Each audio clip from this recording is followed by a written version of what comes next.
You ask Tiger to solve. This deals with linear equations with one unknown. The final result is y equals 27/4. Let's solve it step by step. Simplify the expression. Expand the parentheses. Simplify the arithmetic. Expand the parentheses. Group like terms. Simplify the arithmetic.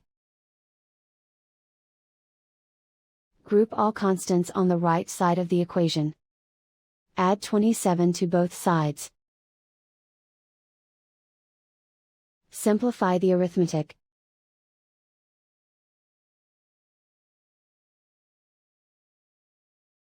Isolate the y.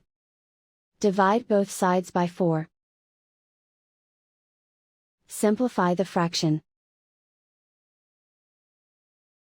And so the final result is y equals 27/4.